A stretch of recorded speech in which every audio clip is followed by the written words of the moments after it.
মন্ত্রী মশাই, সকাল সকাল আপনারা তো মুখ ভারী কেন? আরে আর বলিস না, আগে রাজসভায় অনেকেই ছিল যারা আমার হয়ে কথা বলতো, কিন্তু ইদানিং সবাই কেমন বদলে গেছে। সবাই গোপালের হয়ে কথা বলছে, তাই তো? একদমই তাই। আর না বললেও কেউ গোপালের বিরুদ্ধে কথা বলে না।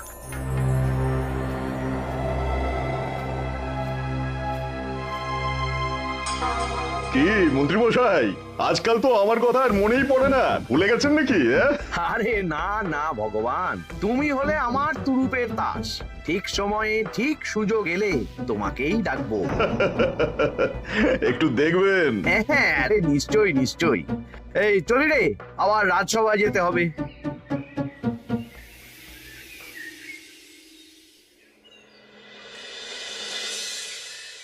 আচ্ছা তোমরা বলো তো, আমাদের রাজ্যের সার্বিক উন্নতির জন্য সবার আগে কি দরকার? মহারাজ, আমি বলবো। বলো গোপাল। সততা আর শিক্ষা, এই দুটো জিনিস মানুষের মধ্যে থাকলে রাজ্যের উন্নতি কেউ আটকাতে পারবে না মহারাজ। একদম ঠিক বলেছ পণ্ডিত, তুমি তো শিক্ষার কাণ্ডারি। তুমি কি বলতে চাও এই ব্যাপারে? মানে কিভাবে শিক্ষার আরো উন্নতি করা যায়? মহারাজ, আমি তো মনে করি পুঁথিগত শিক্ষাই শুধু শিক্ষা নয়, মানুষের ভেতরে যে পূর্ণতা আছে সেটাকে ফুটিয়ে তোলার নামই হলো শিক্ষা। যেমন? কেউ যদি খেলতে ভালোবাসে সে খেলোয়াড় হবে, গান করতে ভালোবাসলে সে গায়ক বা গায়িকা হবে। আমি প্রত্যেকের মধ্যে লুকিয়ে থাকা এই বিশেষ বিষয়গুলিকে তুলে ধরার জন্য কিছু করতে চাই। তা এটা করার জন্য কি দরকার? প্রথমত অর্থের প্রয়োজন। আমাদের আরো অনেক টুল খুলতে হবে, সেখানে এক একটা জায়গায় এক এক রকমের শিক্ষা প্রদান করা হবে। এটা ভালো প্রস্তাব। আমাদের রাজ্যে গায়ক, নৃত্যশিল্পী, অঙ্কন শিল্পী, খেলোয়াড় সব তৈরি হবে। দেশ বিদেশে রাজ্যের নাম উজ্জ্বল হবে। মহারাজ, একদম এসব উল্টো পাল্টা খরচ করবেন না। কেন কেন? মহারাজ, রাজকোষে প্রথমত বেশি অর্থ নেই, যে কোনো সময় যুদ্ধ লাগতে পারে। তাই আমাদের উচিত প্রথমে এসব না করে কামান, গোলা বারুদ, ঢাল, তরোয়াল এসব কেনা। ঠিকই বলেছ। কদিন ধরেই শুনছিলাম সীমান্তবর্তী এলাকায় ইংরেজ সেনারা নাকি ঘুরঘুর করছিল। পণ্ডিত মশাই, আপনার এই সব পাণ্ডিত্য অন্য জায়গায় ফলাবেন কেমন? এসব করে লাভের লাভ কিচ্ছু নেই। কাউকে যদি ইংরেজরা গুলি করে সে কি গান শোনাবে? হ্যাঁ, মন্ত্রীর কথায় যুক্তি আছে। মহারাজ, আপনি বরং পণ্ডিত মশাইকে কিছুদিনের জন্য ছুটি দিয়ে দিন। পণ্ডিত মশাইয়ের মাথার একটু বিশ্রাম দরকার। হ্যাঁ পণ্ডিত, তুমি বরং দিন 15 জন্য তীর্থে ঘুরে এসো। যথা আজ্ঞা মহারাজ।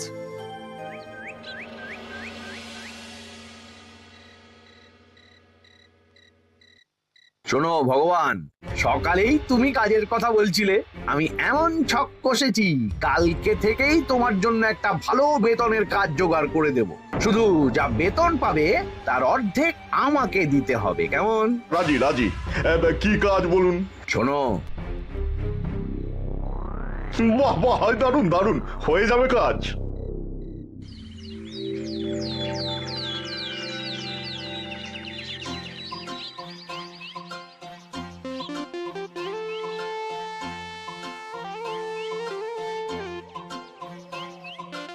এই সকাল সকাল রাস্তায় ঘুরঘুর করছিস কেন? হ্যাঁ, পড়াশুনো কি শিখেই তুলে দিয়েছিস? পণ্ডিত মশাই তীর্থে গেছেন, এখন আমাদের ছুটি। দুপুর বেলা ভাত, রাতের বেলা রুটি।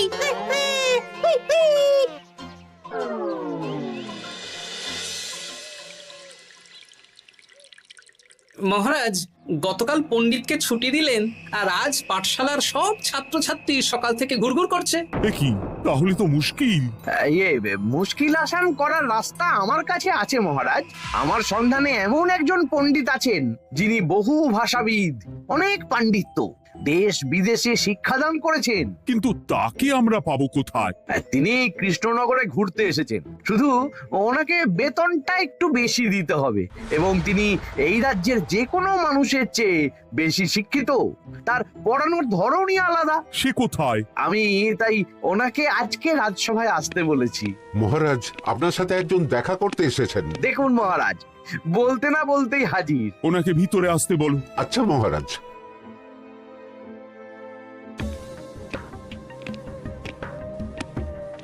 প্রণাম কৃষ্ণচন্দ্র, আমাকে আপনার মন্ত্রী ডেকেছেন, তাই এলাম। মন্ত্রীর সাথে কথা হয়েছে আমাদের রাজ্যের শিক্ষার উন্নতির ব্যাপারে। আমাদের মানে আপনি কি এই রাজ্যের? আমি এখন এই রাজ্যে আছি তো, তাই আমাদের রাজ্য বললাম। উনি সবাইকে আপন করে নেন। যাই হোক, তোমার শিক্ষার উন্নতির ব্যাপারে কি মতামত? মহারাজ, আমি এই রাজ্যের বিভিন্ন মোড়ের মাথায় টোল খুলতে চাই। তার জন্য অনেক অর্থের প্রয়োজন। তাতে কি উপকার হবে? ছাত্রদের জন্য তো নির্দিষ্ট পাঠশালা আছে।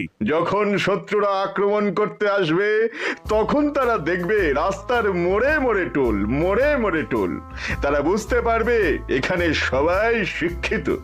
আর শিক্ষিত লোককে ক্ষমতার অধীনে রাখা কঠিন, যুদ্ধে জিতলেও শাসন করা মুশকিল। কারণ অশিক্ষিতকে বোকা বানানো সহজ, কিন্তু শিক্ষিতকে বোকা বানানো কঠিন। নতুন পণ্ডিত একদম ঠিক কথা বলেছে। কোনো বাইরের রাজা বা শত্রু আক্রমণ করার আগে 5 বার ভাববে। এই সেরেছে। গতকালই মন্ত্রী বলছিল শিক্ষার দরকার নেই, অস্ত্র কিনুন, আর আজকেই শিক্ষার পক্ষে কথা বলছে। ব্যাপারটা কেমন সন্দেহজনক, নজর রাখতে হচ্ছে। বেশ, আমি তোমার এই শিক্ষা সম্প্রসারণের প্রস্তাবে রাজি। মন্ত্রী, তুমি এই প্রকল্প দেখভাল করবে। আচ্ছা, কত খরচ হতে পারে একটা হিসেব করে আমাকে জানিও, আমি দিয়ে দেব। আচ্ছা মহারাজ, আপাতত 500 মোহর দিয়ে রাখুন, পরে যা লাগবে বলে দেব। উফ, সকালে এক পত্তন বাজার, বিকেলে এক পত্তন বাজার, আর পারি না। আরে হাত চালাও, হাত চালাও। বাবা, কাজ শুরু হয়ে গেল। হ্যাঁ, আর ছাত্রদের পাঠশালার কাছে যেতে হবে না। পাঠশালা ছাত্রদের বাড়ির কাছে চলে আসছে।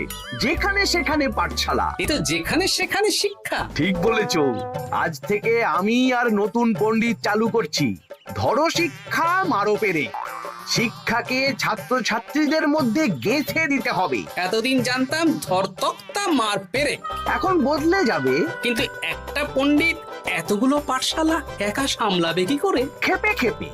মানে সকাল 6টা থেকে 7টা একটা জায়গায়, পরে 7:30 থেকে 8:30 আরেকটা।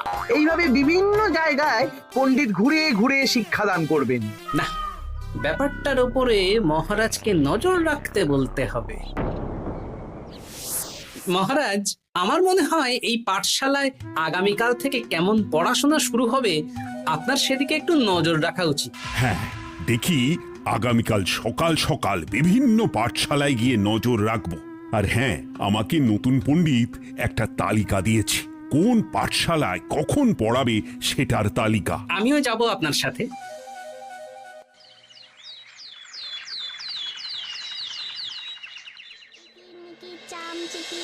কাটা মজুমদার ধে এলো দামোদর, দামোদরের হাঁড়ি কুড়ি, দুয়ারে বসে চাল কুড়ি। দেখি কুটি, তোরা এই কিরমিকির খেলছিস?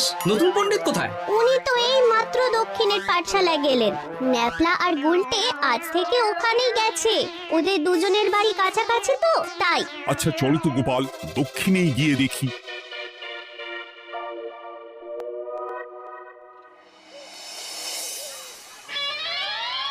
দেখি এখানেও তো নতুন পণ্ডিত নেই।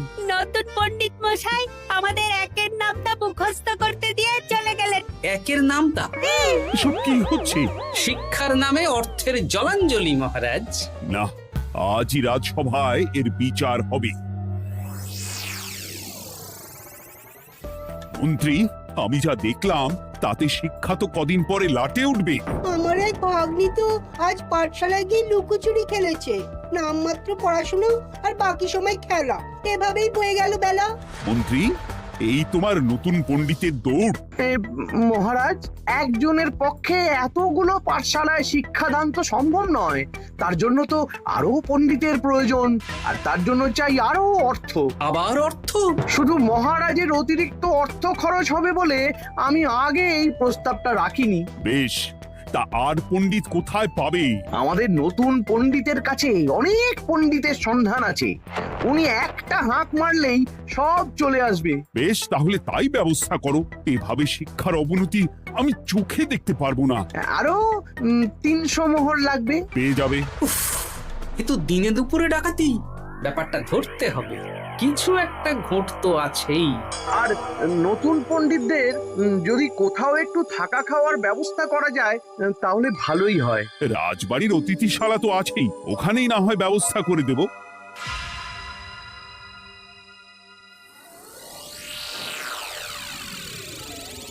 শোন বটা ঘটা আর কেলে পচা, তোদের এইবার এই ভগবানের মতন শিক্ষাদান করতে হবে। আরে আমি তো শিক্ষা বানানই জানি না।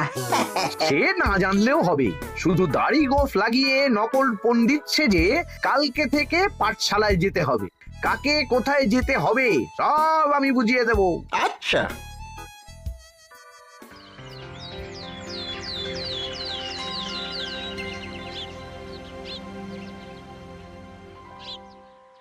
আচ্ছা বল তো, গতকাল তোদের বাড়িতে কি কি রান্না হয়েছিল?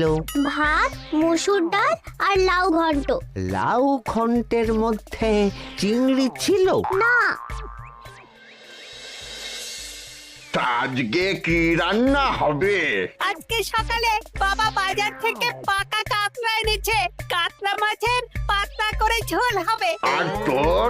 আমাদের আজ নিরামিষ, এই কবজি ডুবিয়ে সবজি ভাতি খেতে হবে। বেশ।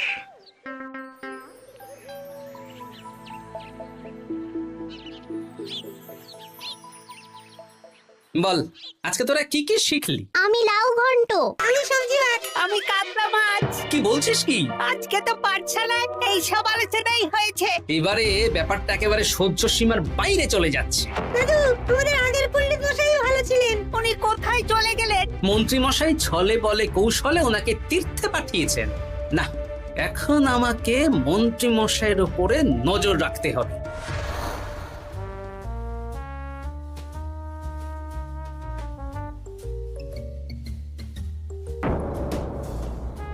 পাঠশালায় পড়ানোর ব্যাপার তো বিকেলেই মিটে গেছে। রাজবাড়ির অতিথিশালায় না গিয়ে নতুন পণ্ডিত মশাইরা এদিকে আবার কোথায় যাচ্ছেন? সাথে মন্ত্রীও আছেন, ব্যাপারটা নজর রাখতে হবে। তাড়াতাড়ি চল। চলুন চলুন। এদিকে তো বটা ঘটার বাড়ি, এদিকে মন্ত্রী মশাই কোথায় যাচ্ছেন?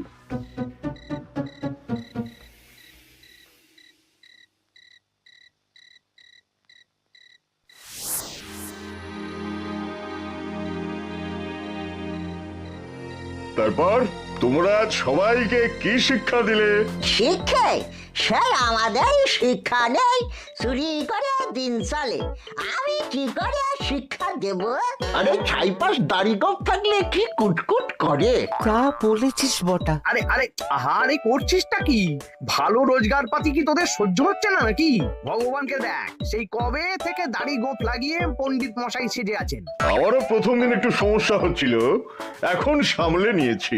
আর আমাদের এই সব আলোচনা একদম করা উচিত না। বলছি মন্ত্রীমশাই, আমি কি শুধু এই পাঠশালাতেই পণ্ডিতের অভিনয় করব, নাকি রাজসভায় বসার সুযোগও পাবো? কালকেই এই ব্যাপারটা দেখছি। আগে তোমাকে রাজসভায় ঢোকাবো, তারপর এক এক করে বটা ঘটা কেলে পচা সব আমার দলের লোককে রাজসভায় ঢুকিয়ে নেব। আর রাজসভার বাকি সদস্যদের ফাঁকা করে দেবেন। একদম তাই।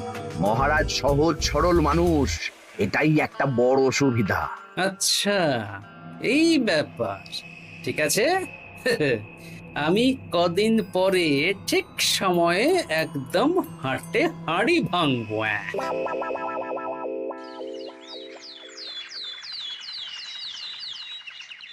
তাহলে মন্ত্রী, আর কোনো সমস্যা নেই তো? না না মহারাজ, এখন আর কোনো সমস্যা নেই। দেখবেন এই ধরশিক্ষা মারপের এক প্রকল্পের নাম চারিদিকে ছড়িয়ে পড়বে।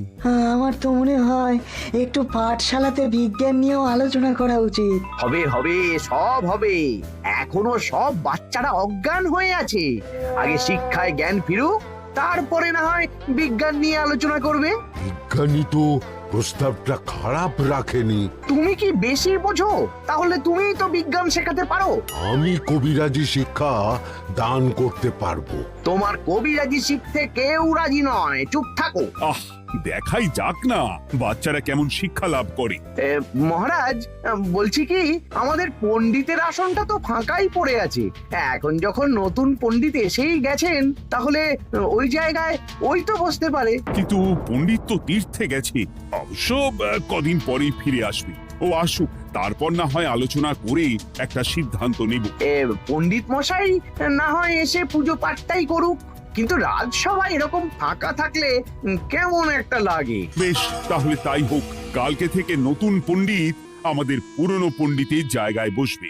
এইভাবে রাজসভা ফাঁকা করে যেতে হবে, তাহলে একদিন সবাই আমার পক্ষেই কথা বলবে, আর শেষে রাজাকেই সরিয়ে দেব।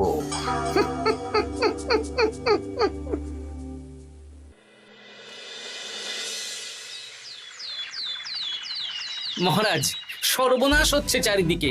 চলুন চলুন, আমি পুরো বিষয়টা ধরে ফেলেছি। কি ধরে ফেলেছো? শিক্ষার নামে ষড়যন্ত্র চলছে মহারাজ। রাজসভায় চলুন, সব বলছি। আচ্ছা আচ্ছা, আসছি। হ্যাঁ বলো গোপাল, তুমি কি বলছিলে? শিক্ষার নামে ষড়যন্ত্র নাকি? মানে গোপাল মস্করা করছে নাকি? রাজ্যে দারুণ শিক্ষাদান চলছে। মহারাজ, আমি দেখে ফেলেছি আমাদের নতুন পণ্ডিত আসলে কোনো পণ্ডিত নন। ইনি আপনাকে, আমাদের সবাইকে বোকা বানাচ্ছেন। তাই নাকি? ডাকো দেখি নতুন পণ্ডিতকে। এই তো মহারাজ, আমি চলে এসেছি। এই তো, ইনি বদমাশি করছেন, শিক্ষার্থীদের ভবিষ্যৎ নিয়ে খেলছে। এই বল, আসল কথাটা বল। কি বলবো, এসব ভাড়ামো বন্ধ করো গোপাল। না বললে আমি কিন্তু ধুতি খুলে দেব। এই এই আরে আরে, কি হচ্ছেটা কি? এই এই এই এই, সরো তো, সরো সরো। ব্রুম, ব্রুম, ব্রুম, কি হলো? কি হলো? বুম, ব্রুম, জব্রুম। এই সেরেছে। গোপাল এসব কি বলছে? বলুন। ভুল বকছে কেন? ব্রুম, ব্রুম, গোপাল, তোমার কি হলো গো? কি বলছো তুমি? আমার কাছে বৈদ্য, তুমি একটু দেখো তো গোপাল ঠিক আছে তো? এই যে নতুন পণ্ডিত, তুমি তো অনেক ভাষা জানো, তুমি বুঝতে পারছো? মহারাজ, আমি দেখছি গোপালের মনে হয় বিশ্রামের প্রয়োজন। এই এই, তোমরা কয়েকজন মিলে গোপালকে রাজবাড়ির অন্দর মহলে নিয়ে চলো। চলুন, আমি যাচ্ছি। ওহো, গোপালের কি হলো? মাথায় লেগে গেল? ভাষা চলে গেল? সব এই নতুন পণ্ডিতের জন্য।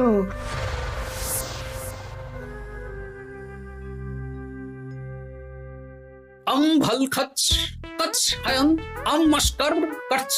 মহারাজ, আমার মনে হচ্ছে গোপালের বাইরে থেকে কিছু হয়নি, ভিতর থেকে কিছু হয়েছে। নারী স্পন্দন, হৃদস্পন্দন সব ঠিক আছে। আমার বড় যাব ভ্রম। কিন্তু গোপাল কি ভাষা বলছে বোঝা যাচ্ছে না। নতুন পণ্ডিত, একবার চেষ্টা করে দেখো না। আমার কথা হয় না।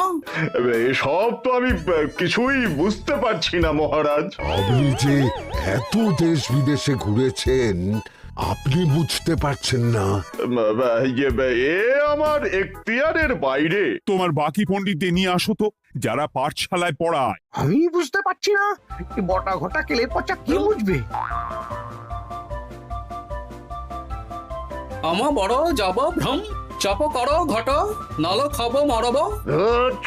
কিছুই তো বুঝতে পারছি না। রাজসভায় কাউকে না দেখতে পেয়ে এখানে এলাম। ওই তো আমাদের পুরনো পণ্ডিত চলে এসেছে। শুনলাম গোপালের নাকি কি হয়েছে। এই পণ্ডিত, তুমি দেখো তো গোপালের নতুন ভাষা উদ্ধার করতে পারো কিনা। কি গোপাল, তুমি কি ভাষায় কথা বলছো? আমার মতর ভাষা কথা বলো। ওই দেখো, আবার কি সব বলছে। আমো বোঝো তো পড়ছো, সবার সাথে মস্করা করছো। আমার ঠক ধরছ। হ্যাঁ, এই পণ্ডিত, এটা কি ভাষা? ঘাবড়াবেন না মহারাজ, এটা পাতি বাংলা ভাষা। বাংলা ভাষা? গোপাল শুধু আকার ইকার উকার আর বেশিরভাগ স্বরবর্ণ বাদ দিয়ে কথা বলছে। মানে গোপাল তম কছ কছ বলো। আমারও নাম গোপাল ভর। মহারাজ, গোপাল বলল আমার নাম গোপাল ভর। আমার অত বকনা মহারাজ। এর মধ্যে আকার ইকার উকার এসব বসিয়ে দেখুন তো কি হয়। আমার নাম গোপাল ভাঁড়। আমার নাম গোপাল ভাঁড়। অত, আমি অত বকা বোকা নই মহারাজ। মহারাজ, আমি অত বোকা নই মহারাজ। এই তো সুন্দর ধরে ফেলেছেন। কি কেমন দিলাম?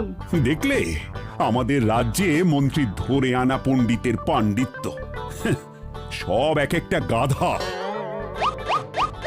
হ্যাঁ, এ কি ভগবান, বটা ঘটা কেলে পচা। মহারাজ, এখান থেকে কি বুঝতে পারলেন? কি? শিক্ষার বাইরেও অন্যভাবে সমস্যার কি করে সমাধান করা যায়, তাও শুধুমাত্র উপস্থিত বুদ্ধি দিয়ে, যেটা আমাদের রাজপণ্ডিতের আছে। তা তো দেখতেই পাচ্ছি। আর সেই জন্যেই মন্ত্রী ওনাকে সরাতে চেয়েছিলেন, আর কিছুদিনের মধ্যে সব সভাসদদের সরিয়ে দিতেন। আমি সব মতলব শুনেছিলাম, আর এই দিনটার জন্য অপেক্ষা করছিলাম।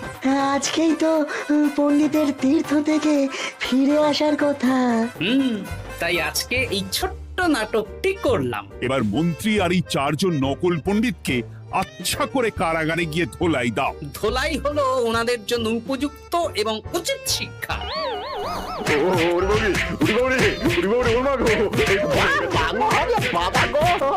ভুল হয়ে গেছে গো। আরে